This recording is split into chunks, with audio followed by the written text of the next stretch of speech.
தமிழகம் எங்கும் கிளைகள் கொண்ட அண்ணமால் institute of hotel management and hospital management படிப்பில் சேர்வதற்கான அட்மிஷன் நடைபெறுகிறது.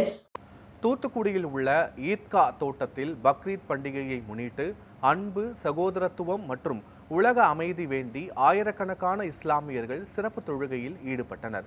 இதுகுறித்து நமது செய்தியாளர் இசக்கி ராஜா வழங்கிய கூடுதல் தகவல்களை காணலாம். இஸ்லாமியர்களின் புனித திருநாளான பக்ரீத் பண்டிகை இன்று கொண்டாடப்பட்டு வருகிறது. இறை தூதர் இப்ராஹிம் தியாகத்தை போற்றும் வகையில் இந்த பக்ரீத் பண்டிகையானது கொண்டாடப்பட்டு வருகிறது. தியாகத்தை போற்றும் வகையில் இஸ்லாமியர்கள் கொண்டாடக்கூடிய இந்த பக்ரீத் திருநாளான இன்று ஒவ்வொரு ஆண்டும் இஸ்லாமியர்கள் மிகவும் சிறப்பாக கொண்டாடி வருகின்றனர். அதன் அடிப்படையில் தூத்துக்குடியில் ஈத்காத் திடலில் இன்று ஆயிரக்கணக்கான இஸ்லாமியர்கள் ஒன்று கூடி சிறப்பு பிரார்த்தனை செய்தனர்.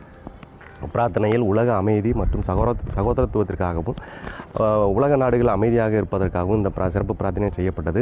பிரார்த்தனையில் ஆயிரக்கணக்கான இஸ்லாமியர்கள் கலந்து கொண்டு தங்களுடைய சகோதரத்துவத்தை வெளிப்படுத்தினர்.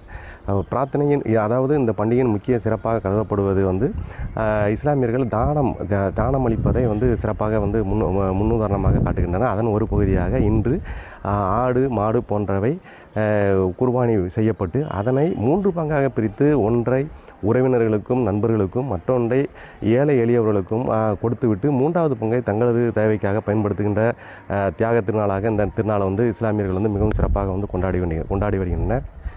இன்று நடைபெற்ற இந்த ஈத்காத் திடலில் நடைபெற்ற இந்த இதில் ஜாமியா பள்ளிவாசல் தலைமை காஜி அவருடைய தலைமையில் இந்த சிறப்பு பிரார்த்தனை நடைபெற்றது. இதில் ஆயிரக்கணக்கான இஸ்லாமியர்கள் கலந்து கொண்டு பிரார்த்தனையை சிறப்பாக செய்து முடித்து ஒருவருக்கொரு தங்களுடைய அன்பை பரிமாறிக்கொண்டனர். தூத்துக்குடியிலிருந்து இசை.